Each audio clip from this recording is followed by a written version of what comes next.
आपण केलेला आहे.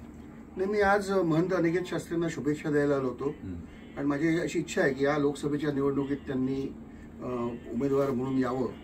कारण नाशिकला एक धार्मिक महत्व आहे आणि तेही महत्व असं आहे की प्रभू रामचंद्रांनी राक्षसांचा संहार करण्याचं त्यांचं जे कार्य आहे ते नाशिकहून सुरू केलेलं आहे.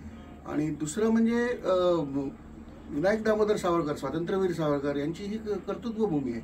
मी ज्यांनी हिंदुत्वाची प्रेरणा मांडली.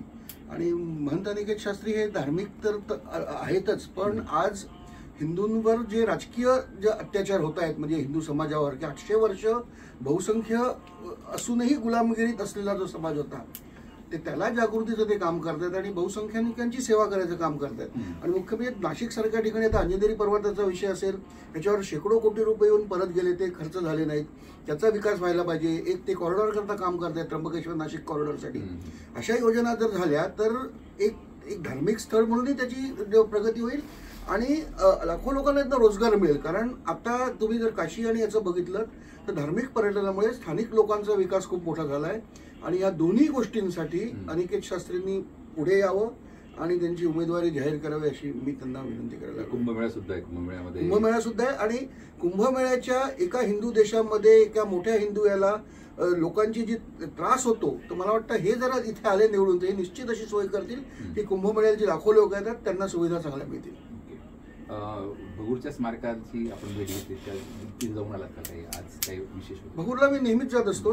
सावरकर स्मारकाने त्याच्या देखरेखीचं काम हाती घेतलेलं आहे आणि काही योजना कार्यान्वित होत आहेत, पण आता निवडणुकीमुळे सगळं थांबलेलं आहे. तर तिथे एक ज्या 15-16 खोल्या आहेत त्याच्यामधनं सावरकरांचं जीवन एक आधुनिक तंत्रज्ञान वापरून दाखवायचं अशा योजना आम्ही शासनाकडे दिल्या. त्याला प्राथमिक मान्यताही मिळालेली आहे.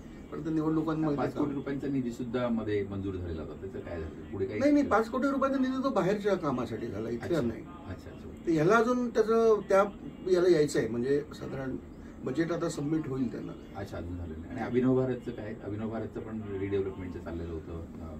अभिनव भारताची माझी विनंती एवढीच आहे की सावरकरांनी जेव्हा हे अभिनव भारत बांधलं तेव्हा त्यांनी असं हे केलं होतं की याचे विश्वस्त क्रांतिकारकांचे वंशजच राहावेत.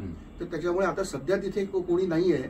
तर माझी धर्मादायुक्तांना एक विनंती असेल आणि मी जाऊन भेटणार आहे त्यांना की त्यांनी एक नवीन स्कीम करून त्याच्यामध्ये आत्ताचे नाशिकमध्ये जे त्यांचे क्रांतिकारकांचे वंशज आहेत त्यांच्यापैकी प्रतिनिधी नेमून शासनाने त्याचा विकास जरूर करावा, पण क्रांतिकारकांच्या वंशजांच्या भावनांचाही त्यांनी आदर केला पाहिजे. राजकीय म्हणजे नेत्यांच्या किंवा आमदारांच्या याच्यातून त्याचा डेव्हलपमेंट केलं जातं.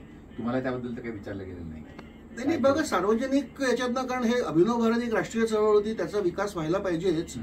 परंतु ते करताना म्हणजे आता सावरकरांनी स्वतः ह्या कामासाठी व्यक्तिगतरित्या पैसे गोळा करून हा न्यास स्थापन केलेला आहे आणि त्यामुळे त्यांची आणि क्रांतिकारांचे वंशजच त्याच्याकडे नीट लक्ष ठेवू शकतील अशी त्यांची खात्री होती. आणि म्हणून आत्ताही त्याचप्रमाणे व्हावं. शासनाने योजना करण्यास काहीच हरकत नाही आहे, पण त्यांनी क्रांतिकारांचे वंश आजही अनेक कुटुंब त्या काळची नाशिकमध्ये आहेत, तर त्यांच्याशी बोलून त्यांनी हे केलं पाहिजे.